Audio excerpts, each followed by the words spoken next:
여러분의 심령 가운데 임하시기를 소원합니다. 오늘도 요한복음 말씀 우리가 함께 묵상하겠습니다. 13절을 다 함께 읽겠습니다. 시작. 유대인의 유월절이 가까운지라 예수께서 예루살렘으로 올라가셨더니. 저는 이제 주로 성경 이렇게 본문을 보면서 설명을 하면서 하는 그런 강해식 설교를 많이 하는 편입니다.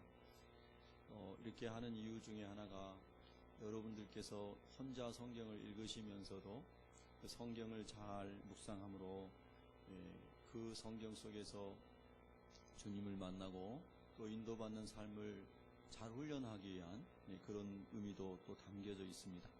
오늘 본문에 보면은 유대인의 유월절이 가까운지라 그랬습니다. 교회를 좀 다니신 분들은 이제 유월절이 무엇인지를 잘 아시지만 언제나 또 성경을 모르신 분도 계시기 때문에 이렇게 반복해서 설명을 드립니다. 유월이라고 하는 말은 지나갔다, 넘어갔다, 넘어갔다는 말이 더 맞는 거죠. 패스 오버 했다는 뜻이었습니다. 그 말의 유래는 애굽에서 이스라엘 사람들이 그때는 이스라엘이 아니고 히브리인이라고 놀림받는 그런 이름이었죠. 히브리, 또 핫비루 이런 식으로 불러졌습니다. 그 말이 원래 강을 건너온 자다 이런 뜻입니다. 그래서 유프라테스 강을 건너서 쭉 왔던 사람들, 이런 사람들을 일컬었던 유목민들이 많았고요. 떠도는 사람들이 많았습니다. 그런 사람들을 애굽 사람들이 좀 하시하면서 불렀던 게 히브리라는 뜻입니다. 어쨌든 아브라함의 후손들은 애굽에 가서 번성하여서 거기서 민족을 이루게 되고, 그리고 이제 때가 차서 하나님께서 모세를 통해서 이스라엘 사람들을 애굽에서 출애굽시키실 때에 너희가 정말 나의 백성이고 내 말을 순종하는지를 분간하는 하나의 그런 의미로 어린 양을 잡아서 양의 피를 문 임방과 문 설주에 발라라. 그러면 그날 밤에 죽음의 사자가 애굽 전역을 휩쓸어 갈 때에 이 집은 양의 피가 발라져 있는 거 보니까 내 백성이구나, 내 말씀을 순종하는 자들이구나. 그래서 죽음의 사자가 그 집에 들어가서 첫 태생들을 죽이기로 했는데 이건 내 백성이니까 넘어간다는 겁니다. 그래서 여기 집이 있고 여기 집이 있고 여기 집이 있고 계속 동네에 집이 있는데 그 피가 발라진 집은 죽음의 사자가 넘어가는 겁니다. 그거를 우리가 한문으로 유월이라고 말합니다. 그 날을 지키는 것이 유월절입니다. 그래서 유대인들은 1월 14일에 유월이 있었는데 그 유월의 날을 계속 대대로 지키라 해서 지켰던 것이죠. 그래서 유월절과 오순절과 초막절, 또 장막절이라고 하는 이 절기를 유대인들은 특별히 성인 남자들, 20세 이상의 남자들은 매년 예루살렘에 가서 이 절기를 지켰습니다. 자, 오늘은 그 3대 절기 중에서도 가장 그들에게 중요한 의미를 가지고 있는 구원에 대한, 하나님의 구원에 대한 감사와 고백과 영광과 찬송을 드리면서 나가는 이 엄청난 절기에 이제 예수님께서 예루살렘으로 올라가셨더니 이렇게 기록이 되고 있습니다. 물론 결론적으로 말하면 예수님께서는 유월절 어린 양으로 오셨기 때문에 이 유월절에 올라가셔서 내가 유월절 어린 양으로 온 하나님의 아들이요 하나님이요 메시아이다라고 하는 것을 드러내시기 위하여 예수님께서 유월절에 올라가셨다, 이렇게 성경은 말씀하고 있는데요. 그 말씀이 이제 이따가 16절에 나옵니다. 그러면 이제 14절과 15절, 16절을 함께 읽겠습니다. 시작. 성전 안에서 소와 양과 비둘기 파는 사람들과 돈 바꾸는 사람들이 앉아있는 것을 보시고 노끈으로 채찍을 만드사 양이나 소를 다 성전에서 쫓으시고 돈 바꾸는 사람들의 손을 쏟으시며 상을 엎으시고 비둘기 파는 사람들에게 이르시되 이것을 여기서 가져가라. 내 아버지의 집으로 장사하는 집을 만들지 말라 하시니. 아멘. 이제 유대인들은 이 유월절 절기를 지키기 위해서 이 팔레스타인 땅에 있는 사람들도 동서남북 원근각지에서 왔지만 또 다른 지역에 있는 디아스포라 유대인들도 유월절을 지키기 위해서 이렇게 몰려오는 겁니다. 그런데 분명히 그 유월절을 지키기 올 때에 그들이 희생제물, 소나 양이나 염소나 이렇게 일련된 흠없는 것을 가지고 와서 하나님께 희생제물을 드리고, 또 어려운 사람들은 비둘기를 가지고 하나님 앞에 희생제물을 이렇게 드렸는데, 멀리서 오는 사람들은 그것을 다 가지고 올 수가 없기 때문에 이제 예루살렘에 와서 희생제물을 사게 되었다는 것이죠. 그래서 처음에는 이제 기드론 골짜기, 감람산이 있는 그 주변의 기드론 골짜기 주변에서 희생제물을 이렇게 준비했다가 파는 그런 사람들이 있었다고 합니다. 그래서 거기서 이제 희생제물을 팔았었는데, 이제 언제인가부터 이것이 성전 안에까지 와서 소와 양과 염소를 파는 그렇게 아주 참 그런 주님이 보시기에 합당치 않는 일이 일어났습니다. 그런데 여기서 말하는 성전 안에서라고 하는 14절은 예를 말하면 솔로몬 성전에 번제단이 있는 성소가 있는 지성소가 있는 그 안을 얘기하는 것이 아니고 바깥에 있는 소위 말하여 이방인의 뜰이라고 하는 그것을 말씀하고 있습니다. 그래서 그 이방인의 뜰도 넓은 범위에 다 그 성전 안에 들어가기 때문에 이제 거기까지 와서 소도 팔고 염소도 팔고 양도 팔고 합니다. 그런데 여러분, 예레미야스라고 하는 유대의 역사가의 기록에 보면 그 당시에 대략 13만 명 이상의 많은 사람들이 예루살렘에 와서 그 희생제물을 드렸다는 겁니다. 그러면 그 많은 사람들이 희생제물을 드릴 때에 얼마나 많은 짐승이 필요했습니까? 그렇죠? 그래서 기드론 골짜기를 비롯하여 성전과 상관없는 저 밑에서 이렇게 그것을 준비했는데, 이제 점점 성전 뜰 안에 들어와서 이방인의 뜰 안에 거기 다 그걸 파니까, 여러분 옛날에 우시장 가보셨어요? 소 파는 시장이요. 그런데 가보면은 그 많은 소들이 하루 종일 똥오줌을 싸잖아요. 소가 가만히 걸어가게 종일 서 있는 게 아니잖아요.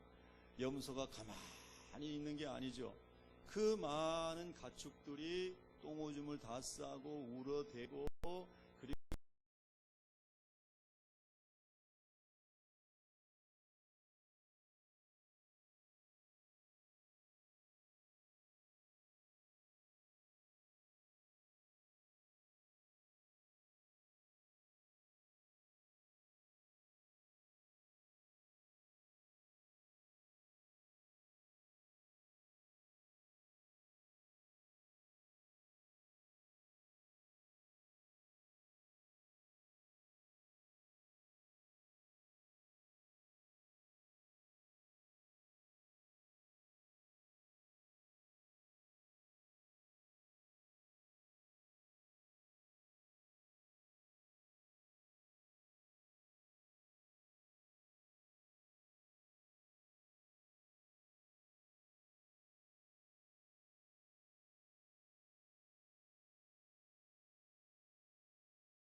하면서도 또 이제 인간의 죄성이 드러나는 겁니다. 자, 제가 하나 또 설명해 드리면, 희생제물을 사고 파는데 그거를 다 관장하는 사람이 대제사장이었습니다.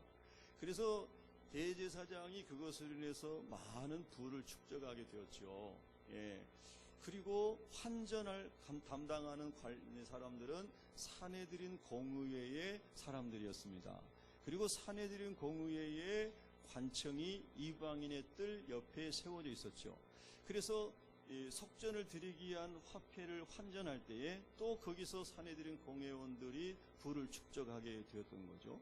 그래서 결국은 하나님 앞에 거룩하게 되고 죄를 속하게 되고 하나님의 백성으로서 흠없는 백성으로서 더 정결하게 세워지고, 그리고 하나님의 거룩함을 경험하고 하나님의 영광을 찬양하기 위해서 모이는 유월절이 사람들이 그것으로 인해서 아주 부패하게 되는 잘못된 것으로 변질되었고, 그 일에 앞장섰던 사람이 대제사장과 종교 지도자들의 모임인 사내들인 공의회였다고 하는 겁니다.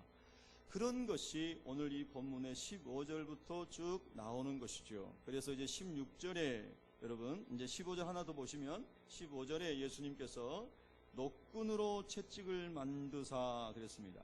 우리 예수님은 마태복음 11장에 보시면 28절 이하에 나는 마음이 온유하고 겸손하니 너희는 나의 멍에를 메고 내게 배우라 그렇게 말씀하십니다. 예수님의 성품이 많이 있으시지만 예수님은 온유하신 분으로 그렇게 강조하셨습니다.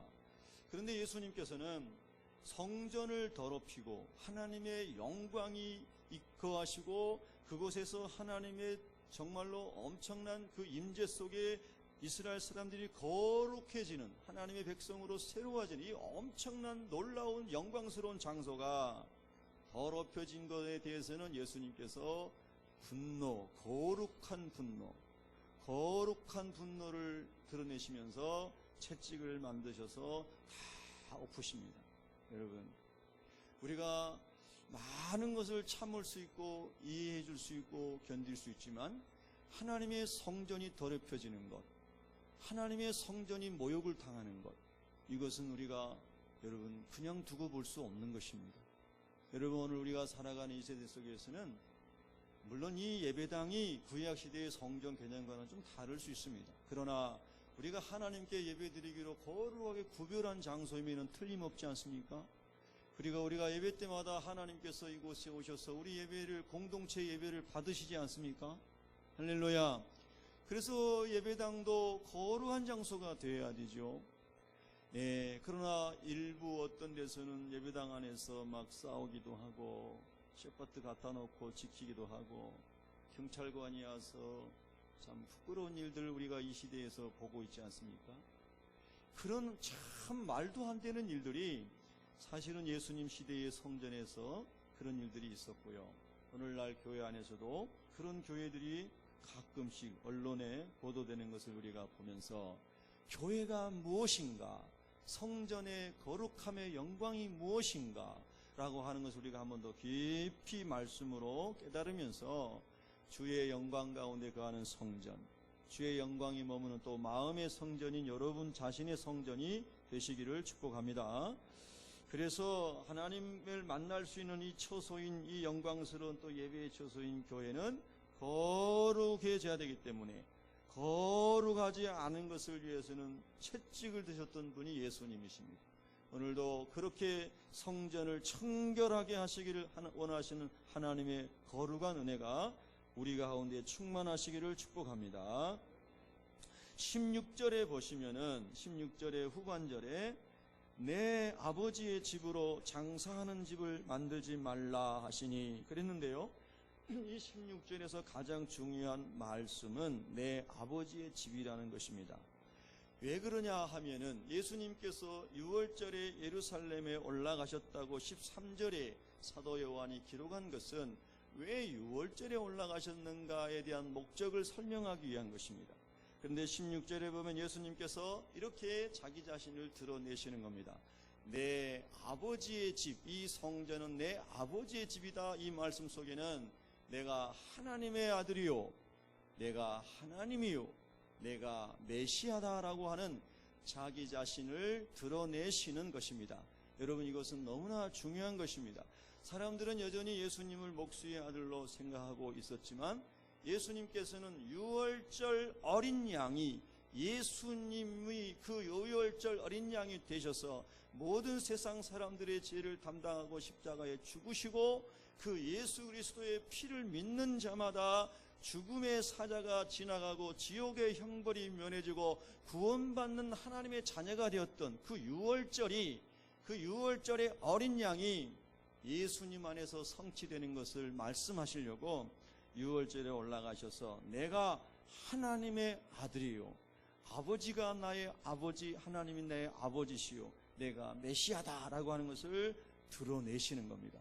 여러분, 때로는 저와 여러분이 우리의 생활 속에서 내가 익명의 그리스도인으로만 살아가는 것이 아니라 아주 결정적이고 중요한 순간, 또 주님께서 우리에게 말씀하시는 순간에 나는 그리스도인입니다, 나는 내 안에 예수 그리스도를 주로 삼고 살아가는, 내 마음이 거룩한 성전이 되어 살아가는 하나님의 백성입니다 라고 자기를 드러낼 수 있는 그런 또 담대함이 있기를 주님의 이름으로 축복합니다. 하나님 모르는 사람들이 세상적인 얘기를 막 하면서 가올 때 무조건 다 동의하고 다 동조하고, 아니 동의하지 않더라도 아무 말도 하지 않고 있는 그런 사람이 아니라 하나님의 백성으로서, 내가 하나님의 자녀로서 마땅히 할 말을 할 수 있는 그런 담대함이 있기를 축복합니다. 침묵이 다 옳은 것은 아니죠.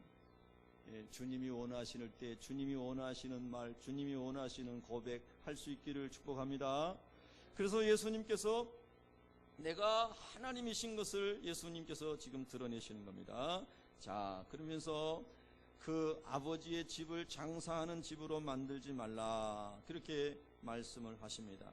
마태복음 21장 13절에서 마태는 이 기사를 또 이렇게 기록을 하면서 이렇게 또 요한복음이 없는 말씀을 기록했습니다. 그들에게 이르시되 기록된 바 내 집은 기도하는 집이라 일컬음을 받으리라 하였거늘 너희가 강도의 소굴을 만드는도다 하시니라. 가장 거룩하게 하나님의 백성을 인도해야 할 지도자들이 성전을 강도의 소굴로 만들었다, 이렇게 책망을 하고 있죠. 이 말씀은 이사야 56장 7절에 보면은 내가 곧 그들을 나의 성산으로 인도하여, 이 성산은 예루살렘이 있는 그 시온산, 그 산을 성전산이라고 하면서 거룩한 산이라고 일컬어집니다. 거기에 성전이 있었기에요. 나의 성산으로 인도하여 기도하는 내 집에서 그들을 기쁘게 할 것이며 그들의 번제와 희생을 나의 제단에서 기꺼이 받게 되리니 이는 내 집은 만민이 기도하는 집이라 일컬음이 될 것임이라. 할렐루야.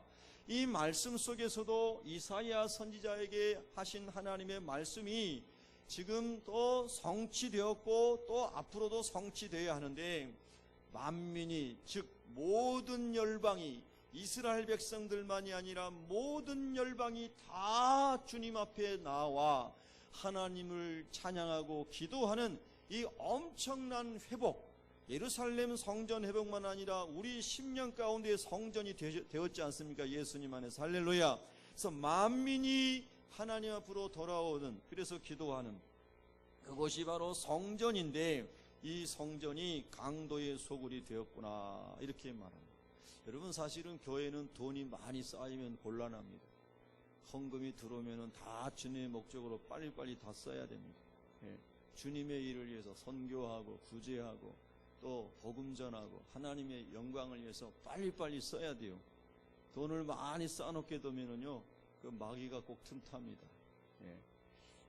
그래서 이 성경의 예루살렘 성전의 지도자들이 그런 것에 이제 넘어져서 다 이렇게 정말 세속화된 이런 것을 우리가 보면서 우리 교회도 늘 하나님 앞에서 참 깨끗한 교회로 항상 갈 수 있기를 원합니다.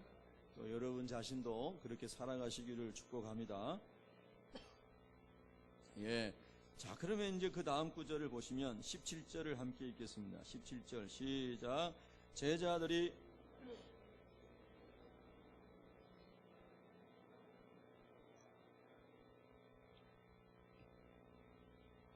예수님의 제자들이 참 배우지 못한 사람들 같아도 갈릴리 지역의 어부 출신들이 거의 다였지 않습니까? 마태복음을 기록한 네일 같은 사람은 그래도 지성인이니까는 세관에서 일했겠지만은 대부분의 제자들은 고기 잡는 어부였습니다.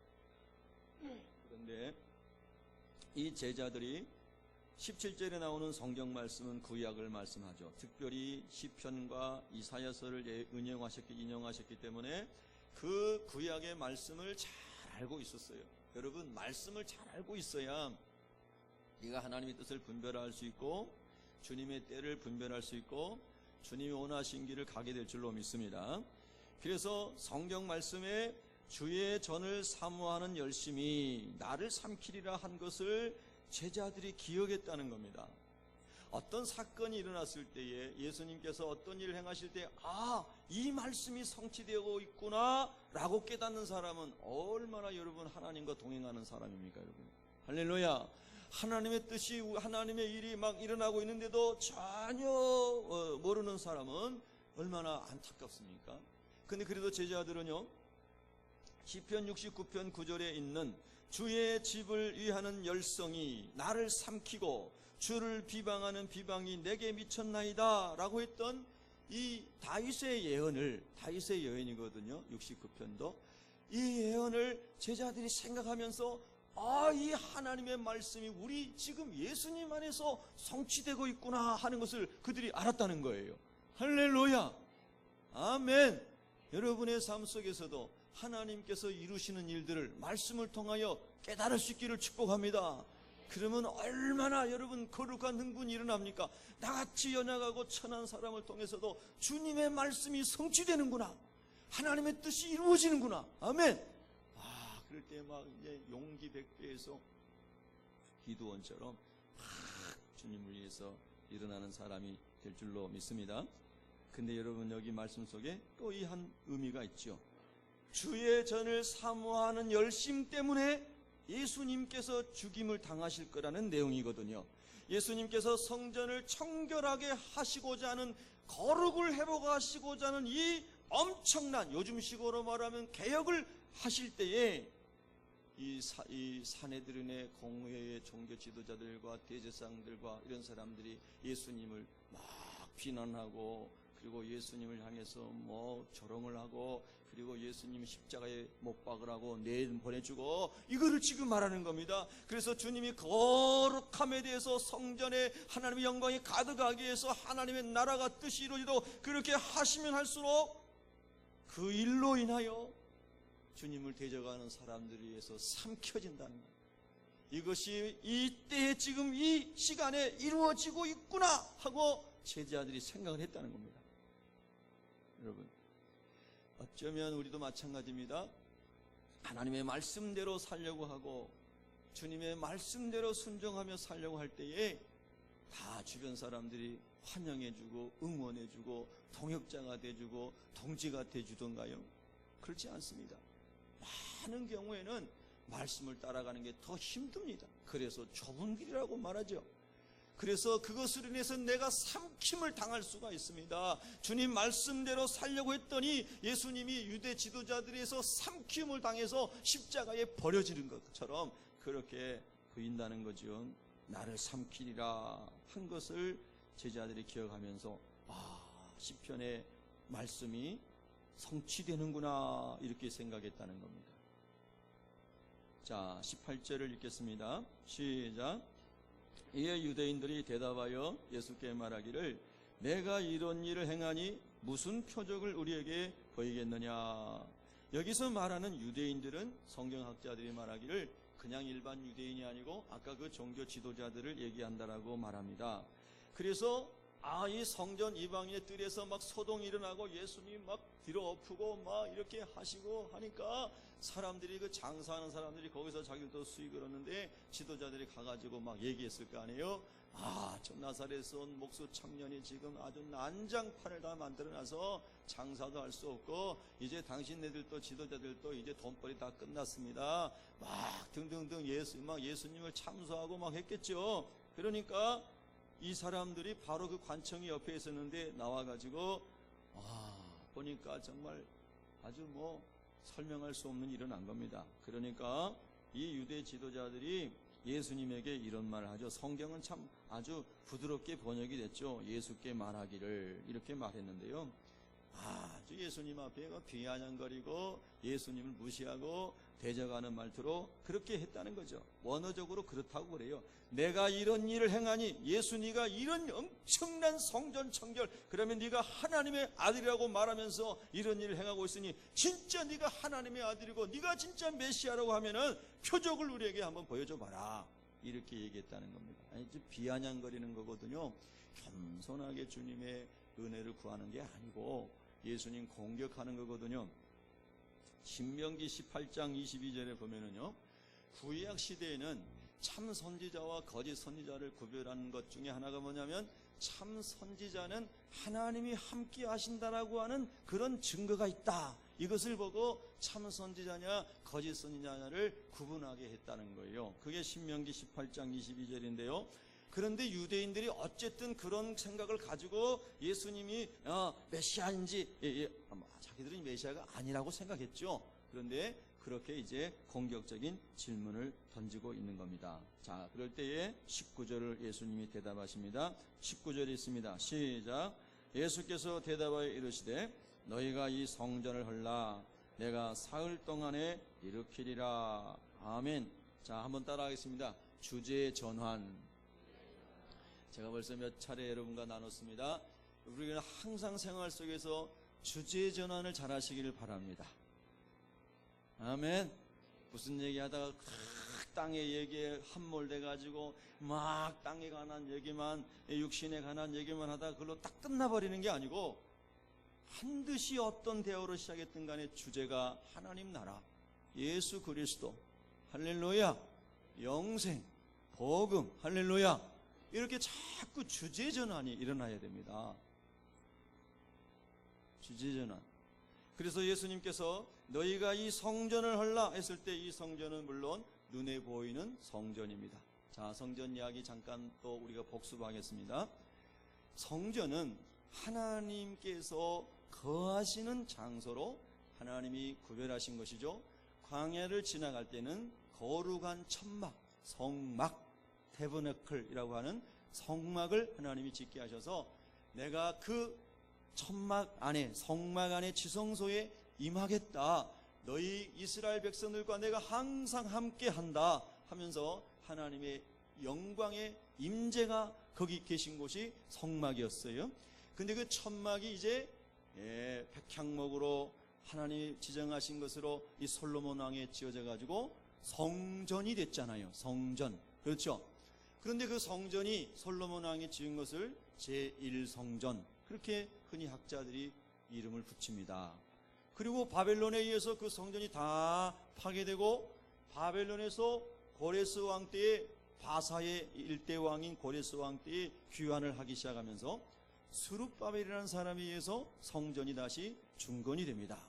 그걸 우리가 제2성전 이렇게 부릅니다. 한번 따라할까요? 제2성전.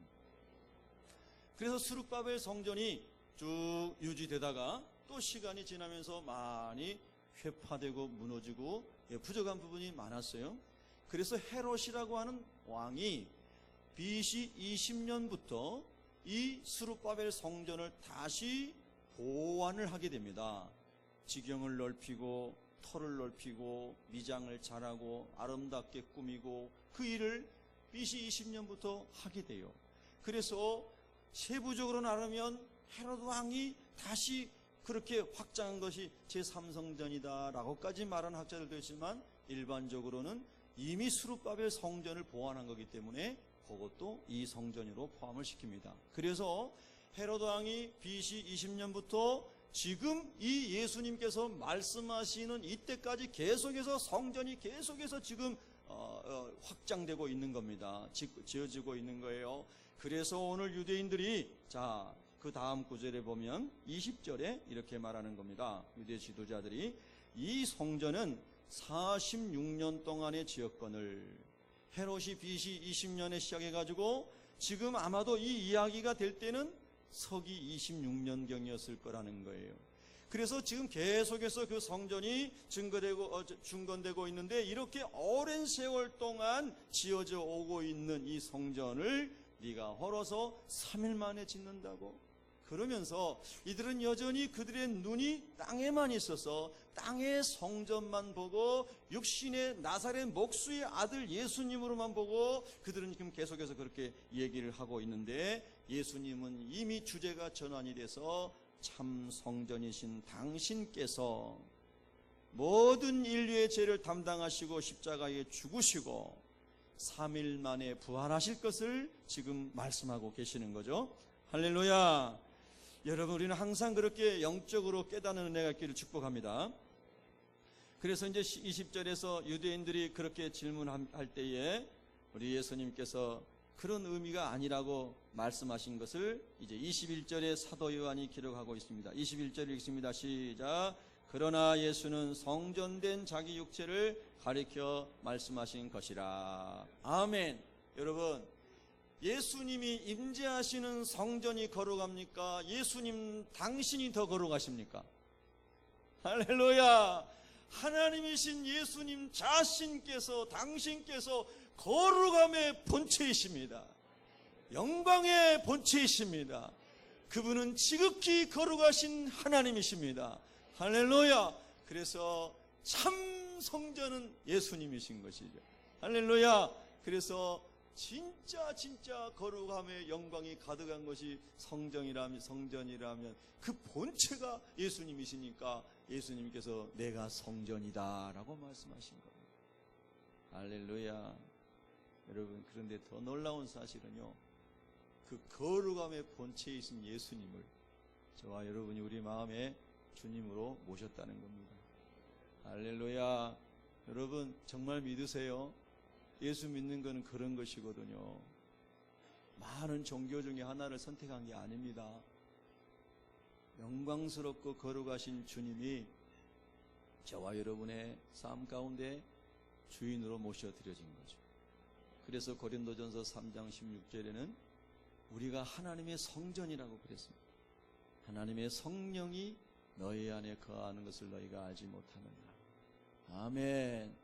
그래서 오늘 또 우리가 우리 자신 안에 있는 이 내 마음의 성전을 주님의 노끈으로, 채찍질해서 하나님 아버지, 이 하나님과 교통하고 기도하고 거룩하고 찬양하고 예배하고 하나님께 영광을 드려 마땅한 이 나의 영혼의 성전이 온갖 세상적인 똥오줌과 사고 파는 것들과 온갖 세상적인 것들로만 가득 차서 기도할 공간도 없고 예배드릴 공간도 없고 찬송드릴 공간도 없고 하나님을 높여드릴 수 있는 그 어떤 것도 없는 그런 곳이 혹 되었습니까? 라고 하나님께서 혹 우리에게 깨우쳐 주신다면은 오늘 또 말씀의 검으로 다 잘라내시기 바랍니다. 성령의 불로 다 불태우시기 바랍니다. 그래서 우리 주님께서 우리 안에 거하시기에 편안한 성소를 만드시기 바랍니다. 성령님께서 우리 안에 거주하시기에 평안한 성소를 만드시기 바랍니다. 할렐루야. 이걸 좀 더 다른 말로 하면 주님 오실 때에 주님의 신부가 되기 위한 거룩한 신부로 단장하는 것입니다. 네. 할렐루야.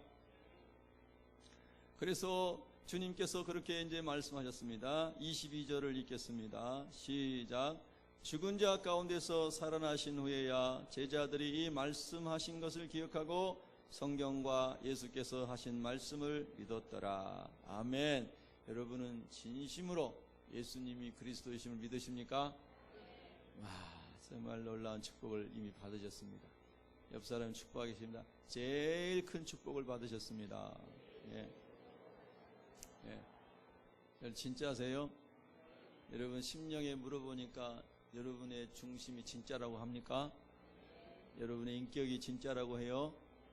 여러분 진짜입니다. 예수 그리스도를 구주로 만난 사람은 최고의 복을 받은 겁니다. 만복을 받은 겁니다. 아멘. 예.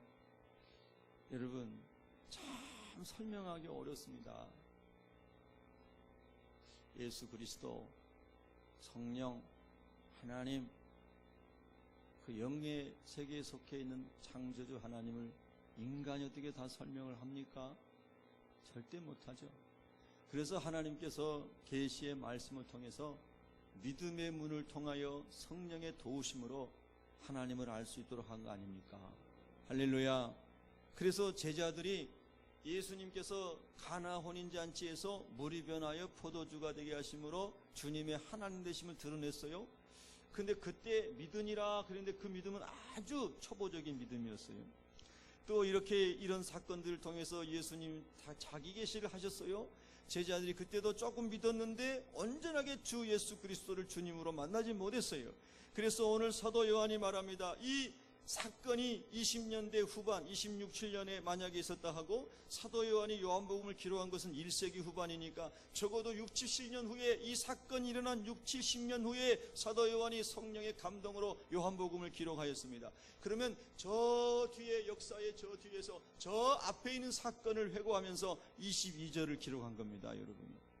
그러면 죽은 자 가운데서 살아나신 후에야, 예수님께서 부활하신 후에야 제자들이 이 말씀하신 것을 기억하고 성경과 예수께서 하신 말씀을 믿었더라, 이렇게 말씀하시는 걸 보면은 그 시간에도 성전 청결하게 하는 사건 속에서도 그들이 진정으로 예수 그리스도를 참 메시아로 받아들이기는 아직은 믿음이 연약했다는 거예요. 그리고 부활하신 다음에도 그들이 그냥 다 바로 믿은 게 아니고 성령 세례를 받은 다음에야 비로소 예수가 그리스도이심을 증거하면서 그분의 이름과 그분의 말씀을 인하여 능력받는 것과 환난당하는 것과 죽임당하는 것까지도 감당할 수 있는 믿음으로 예수 그리스도를 고백하게 된 줄로 믿습니다. 할렐루야. 부활, 그것은 우리 예수님 안에만 있는 놀라운 사건입니다. 부활, 예수님의 부활, 그 부활은 우리에게 가장 확고하게 예수님이 그리스도이심을 주시는 믿음의 증거입니다. 아멘. 그래서 제자들이 예수님 살아나신 후에 예수님 말씀을 믿었다, 이런 말씀을 합니다. 23절부터 25절까지 한 목소리로 읽습니다. 시작. 6월절에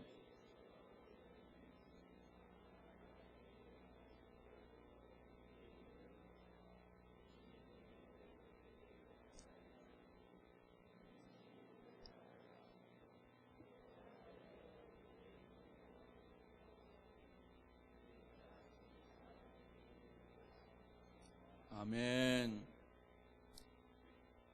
예수께서 예루살렘의 유월절에 계셨습니다. 많은 사람이 예수님의 행하시는 표적을 보고 그의 이름을 믿었습니다.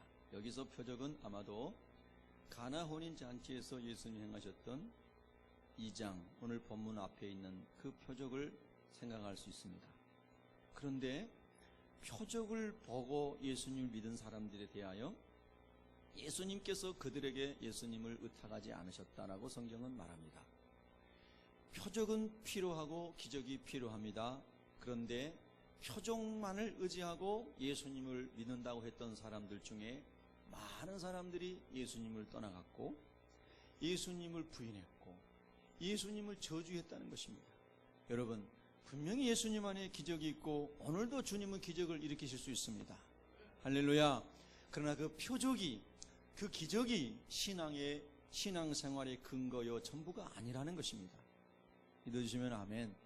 그래서 많은 사람들이 그 표적만, 기적만 쫓아가다가 그 표적이 일어났을 때는 너무너무 좋아서 하나님 살아계시는구나, 하나님은 살아계셔, 그러면서 모든 것을 빼서 다 주님께 드릴 사람인 것처럼 그렇게 했다가 베드로가 그렇게 했잖아요. 다른 제자들은 다 주님을 부인할지라도 나는 절대로 부인하지 않을 겁니다. 정신없는 말을 한 겁니다. 다른 제자들이 얼마나 기분 나빴겠어요. 자기 신앙 고백만 하지 왜 남에게 막 비교해가지고 그렇게 합니까? 여러분도 자기 신앙 고백만 하십시오. 남에게 비교하지 마세요. 제일 큰 소리 뻥뻥 쳤던 베드로가 제일 크게 저주하고 부인하잖아요. 그래서 예수님께서 표적을 보고 그렇게 행하는 너희들, 그 표적 없으면 바로 마음이 180도 바뀔 것을 주님이 아시는 겁니다. 여러분, 하나님의 은혜가 보져서 치유가 일어나고 회복이 일어났을 때 감사하십시오. 그리고 그 은혜가 여러분의 신앙생활에 더 능력이 될 줄로 믿습니다. 그러나 그런 것이 없어도 주님의 말씀을 따라서, 아브라함이 하나님의 말씀을 따라갔고 아브라함이 75세에 따라가서 그가 100년 동안 175년 동안 5세를 살고 죽을 때까지 100년을 하나님과 함께 동행했는데 100년 동안의 믿음의 여정 속에서 아브라함에게 기적이 일어났던 게 얼마나 여러분 많습니까? 손가락으로 꼽을 정도밖에 안 됩니다. 나머지 모든 그의 신앙의 여정은 전부 하나님의 말씀을 따라갔습니다. 할렐루야! 말씀을 따라가는 사람이 넘어지지 않는 겁니다. 감정은요, 어떨 때는 감정은 흥분이 됩니다. 드럼을 막 치고 악기를 막 쿵쾅쿵쾅하고 하면은 막 가슴이 벌렁벌렁 하면서 막 오늘 내가 은혜 다 받은 것 같고 막 할렐루야! 나가봐 내 세상은 비 오고 있어요. 지금 눈 오고 있고. 그러니까 갑자기 마음이 썰렁해져가지고 하나님 안 계신가 봐. 여러분, 이게요, 이런 유형의 그 신자들이 있다는 거예요. 여러분, 그렇게 안 되시기 바랍니다. 마음이 뜨겁고 찬양할 때 뜨겁죠. 당연히 뜨거워져야 됩니다. 그럴 때는 그런 대로 하나님께 영광, 비 오는 날에 홀로 걸어갈 때도 내 안에 계시는 주님으로 인해서 말씀 붙잡고 감사하고, 할렐루야. 기적이 일어나서 몸이 치유돼도 할렐루야. 기적이 안 일어나서 주님의 뜻 가운데 고통의 시간이 길어져도 할렐루야. 자꾸 하나님의 말씀을 인하여서 우리가 힘을 얻고 말씀을 인하여서 전진할 수 있어야 됩니다. 여러분, 할렐루야. 네, 아브라함도 보십시오. 아브라함도 믿음을 따라가는데 흉년을 만나고 먼 길을 돌아서 다시 오고, 근데 결국 하나님이 아브라함 믿음을 점점 큰 믿음을 주셔서 어떠한 상황 속에서도, 아무것도 예비되지 않은 상황 속에서도 자기 독자 이삭을 하나님 앞에 제물로 드릴 정도로 완전히 하나님의 말씀만 신뢰하는 사람이 되었습니다. 할렐루야. 하나님께서 막 수양도 준비해 주시고 하나님이 아브라함에게 복을 주셨습니다. 할렐루야. 여러분, 그래서 우리 예수님께서 그 말씀하십니다. 여러분, 표적 중심이 아닌 말씀 중심의 삶을 사시기를 축복합니다. 또 나옵니다. 그 다음에 보면 25절에 이런 말씀이 있습니다. 여러분, 서운해하지 마시고 하나님의 말씀이니까 겸손하게 아멘으로 잘 받으시기 바랍니다. 그가 친히 사람의 속에 있는 것을 아셨음이니라. 예수님 빼면요, 손성계 안에 있는 것은 다 죄덩어리밖에 없습니다. 여러분도 그러실 거예요. 하나님이 보실 때 우리 인생은 그런 거죠. 그래서 우리는 죄덩어리입니다. 우리 옆 사람에게 한번 겸손하게 얘기하겠습니다. 우리는 죄덩어리입니다. 예, 예. 좀 심하게 얘기하면 우스갯소리로 여러분 또 한번 우리는 똥덩어리입니다. 별로 여러분 말하고 싶지 않은 모양인데, 여러분 얼마나 똥이 더러워요. 그런데 더 더러운 게, 똥보다 더 더러운 게 사람의 생각이고 마음이지 않습니까? 정말 그래요, 여러분. 우리가 하나님 없으면요, 예수 그리스도의 은혜가 없으면요, 우리는 여전히 타락한 존재로 그냥 반사적으로 돌아가서 옛사람으로 살아갑니다. 그래서 우리는 매 순간순간마다 우리의 마음의 성전을 정결하게 해야 됩니다.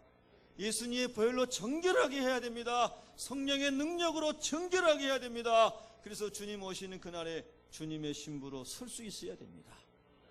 할렐루야. 여러분, 우리 자신도 우리 자신을 잘 감당할 수 없어요. 그래서 예수님께서 그렇게 말씀하신 겁니다. 친히 사람의 속에 있는 것을 주님이 아셨다는 것. 여러분, 히브리서 4장 3절에 보면은요, 지으신 것이 하나라도 그 앞에 나타나지 않음이 없고 오직 만물이 우리를 상관하시는 자의 눈앞에 벌거벗은 자같이 드러나느니라. 하나님 앞에 우리는 지금도 다 드러나 있고 마지막 날에는 진짜 다 밝혀져서 주님 앞에 서게 될 줄 믿으십니까? 그러므로 우리의 마음의 성전을 날마다 하나님 거룩하게 하여 주시옵소서. 오늘 예배당에 오기 전까지, 아니 예배 중에도 스쳐가는 하나님이 원하시지 않은 생각이 있었다면은 주님의 보혈로 정결하게 하여 주시옵소서. 씻어 주시옵소서. 그리고 주님의 신부로 준비되게 하여 주시옵소서. 이렇게 우리가 살아가야 됩니다. 성경 말씀 고린도전서 6장 한 군데 보시겠습니다. 고린도전서 6장 19절부터 20절까지입니다.